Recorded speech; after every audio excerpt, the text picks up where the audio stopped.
Mesdames, Messieurs, bonjour, bienvenue dans la Sarthe. J'espère que vous avez passé une très bonne semaine. Voilà, nous sommes ici dans le cadre d'un salon qui s'appelle Oléopro. C'est un salon consacré aux cultures oléoprotéagineuses, le tournesol, le colza, le soja et le lin notamment. Alors vous allez le voir, il y a plein d'innovations, mais avant tout, je vous invite à retrouver notre rubrique Les News en partenariat avec l'hebdomadaire Machinisme Actualité. Lely a choisi la Suisse pour lancer ses nouvelles machines lors de ses journées Field Days en présence de 900 personnes, concessionnaires et journalistes venus d'une trentaine de pays. Parmi les nouveautés, Lely a dévoilé une nouvelle gamme de faucheuses traînées Splendimo, PC330 et PC370 avec des largeurs de travail respectivement de 3,25 m et 3,65 m, issues de la collaboration avec le constructeur américain Vermeer. Les Splendimo sont dotés du nouveau lamier Q3, plus renforcé et plus facile à remplacer avec un arbre de transmission plus épais pour transmettre plus de puissance. Les disques ovales de plus grand diamètre intègrent un petit disque sur la partie supérieure pour éviter la casse. On remarquera la présence d'un châssis plus large et renforcé avec des roues positionnées à l'intérieur permettant d'intégrer un conditionneur plus important. La nouvelle barre de coupe modulaire bénéficie d'un dispositif de sécurité. Le conditionneur est équipé de couteaux en acier et de volets hydrauliques rallongés. Syngenta propose gratuitement un disque permettant d'aider les agriculteurs à gérer leur fond de cuve en tenant compte des dilutions imposées par la réglementation. On peut l'obtenir gratuitement sur le site du groupe sur www.syngenta.fr.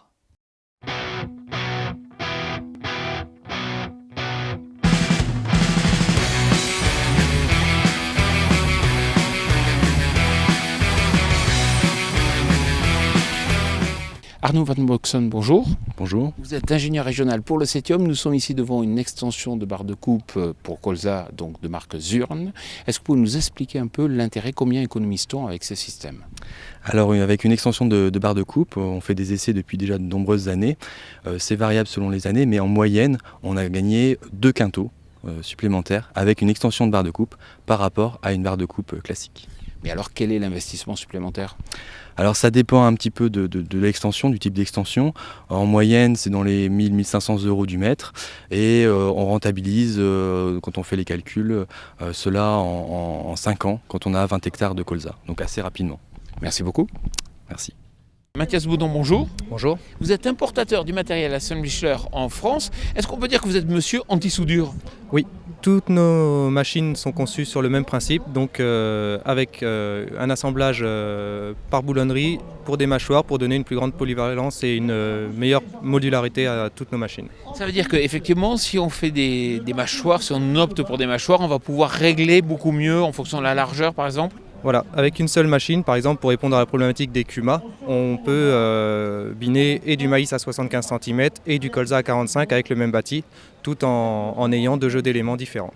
Mathias, merci beaucoup. Je vous invite à présent à retrouver notre rubrique Nouveautés. Vous allez voir les tout nouveaux tracteurs de Kubota. Présenté en avant-première lors de l'Agritechnica 2011, le tracteur M135 GX de Kubota est désormais disponible pour le marché français. Donc le moteur, on reprend la base du moteur du M130 qui était actuellement au catalogue. Nous avons introduit des moteurs avec filtre à particules. Donc ce sont les moteurs Kubota à 4 cylindres. Donc pour le 135, c'est un moteur de 6 litres 100 avec filtre à particules et EGR. Kubota a également équipé ce modèle avec une nouvelle boîte IntelliShift à 3 gammes contre 2 sur les anciens modèles. Donc au niveau transmission, nous sommes sur ces 2 tracteurs, sur le M110 GX et le M135 GX. Nous avons une transmission par PowerShift à 8 rapports sous charge.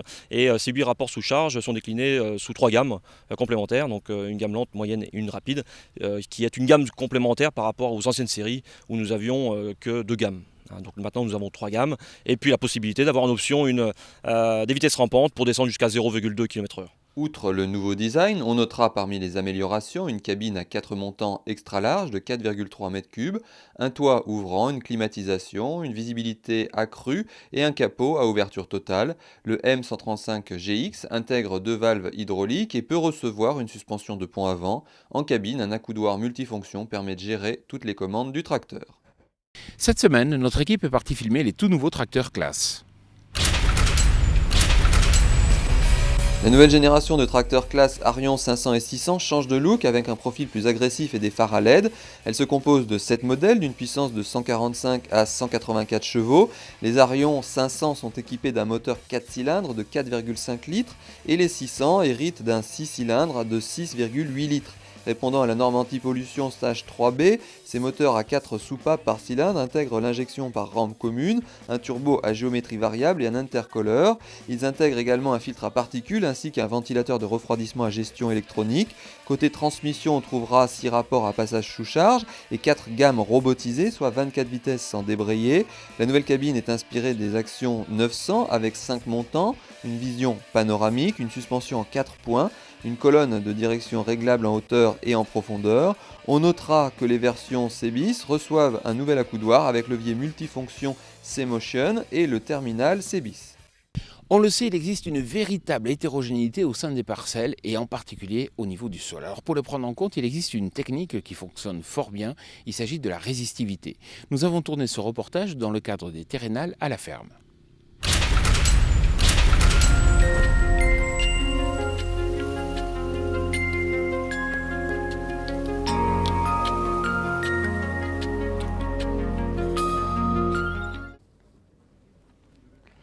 Regardez ces cartes de blé tendre et d'orge. Si on s'était basé uniquement sur les cartes de rendement, en blé c'était quasiment identique, alors qu'en orge ça ne l'était pas du tout et on aurait eu un mauvais raisonnement. D'où l'importance de ne pas se satisfaire que des cartes de rendement. Cette parcelle, a priori, elle est homogène. En revanche, vous allez voir qu'au niveau du sol et du sous-sol, elle est hétérogène. Nous sommes ici dans une zone de sol à très haut potentiel. Nous sommes face à un sol de limon profond, 1,50 m de terre, qui nous confirme bien que nous sommes à une zone à haut potentiel.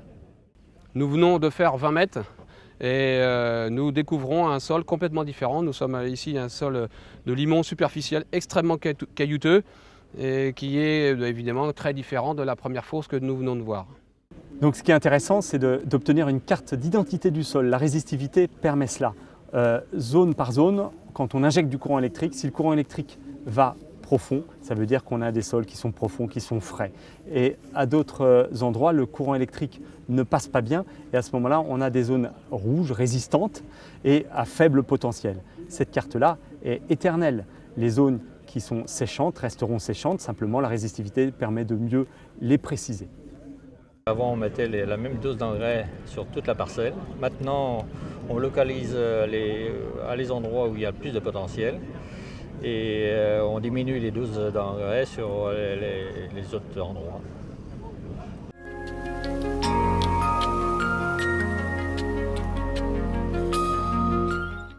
Si vous aussi vous faites partie des milliers d'agriculteurs qui s'intéressent aujourd'hui à l'agriculture de précision pour réaliser de substantielles économies, je vous invite à la lecture du hors-série du journal Agriculture et Nouvelles Technologies qui consacre une 50aine de pages pour trouver les solutions les moins chères et les plus performantes.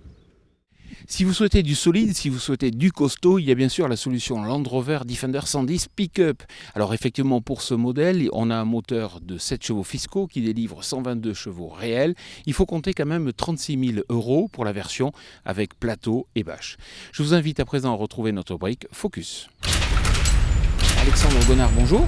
Bonjour. Alors vous êtes responsable commercial pour les établissements Bouchard Diffusion. On est devant en fait une barre de coupe à tapis. Alors c'est intéressant, ça apporte quoi? De la polyvalence par rapport à une extension de barre de coupe de colza traditionnelle? Oui, tout à fait. Cette coupe permet de passer du blé, colza, orge ou févrole ou pois ou toute autre culture sans avoir une grosse opération à faire pour transformer la barre de coupe. Alors, ce qui est intéressant, c'est que je pense qu'on doit retrouver des économies en matière de grains qui ne tombent pas au sol. Pour l'instant, nous sommes encore en phase expérimentale.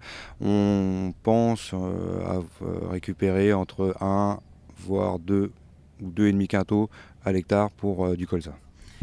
Si on regarde aussi, grâce au tapis, on va avoir une meilleure alimentation. Est-ce que ça se sent en matière de débit de chantier ? Dans du blé sec, on a effectivement augmenté les performances de la machine en débit horaire. On peut penser qu'on va tourner entre 15 à 20% de débit horaire de chantier de machine. Alexandre Gonard, merci beaucoup. Mais de rien, c'est moi qui vous remercie.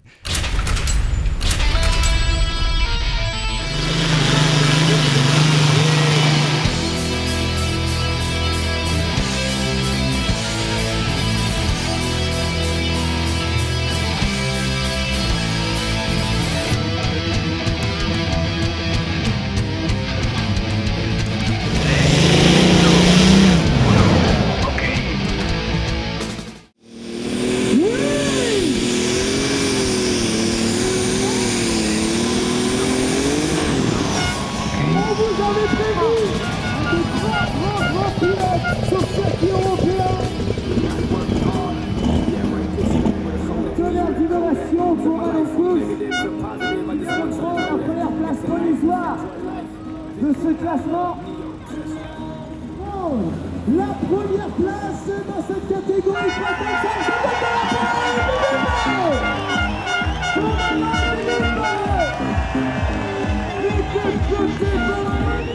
Wonderful run, congratulations, wonderful.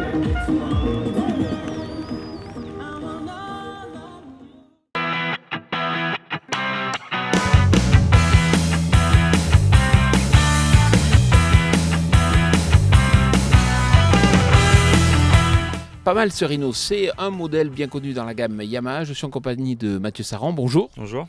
Alors, ce Rhino, c'est un modèle un peu particulier, c'est une série limitée? Oui, tout à fait, c'est la série Champagne Métal qui est sortie en début d'année, donc livrée avec cette couleur spécifique champagne.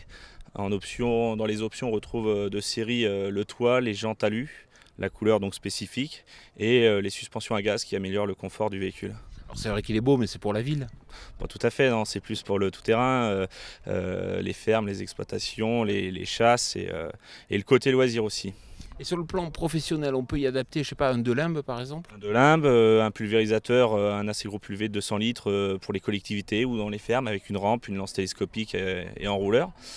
On peut même faire du sur-mesure avec des préleveurs pour les analyses de sol et équiper les chasses avec ce genre de véhicule qui passe partout. Et côté prix? Côté prix, on est dans les 15 000 € pour la série limitée. D'accord. Mathieu Saran, merci beaucoup. Voilà, Power Boost, c'est terminé. Je vous retrouve la semaine prochaine. Mais n'oubliez pas que chaque jour, toute l'actualité du machinisme, c'est sur www.powerboost.info. Je vous souhaite une très très bonne semaine.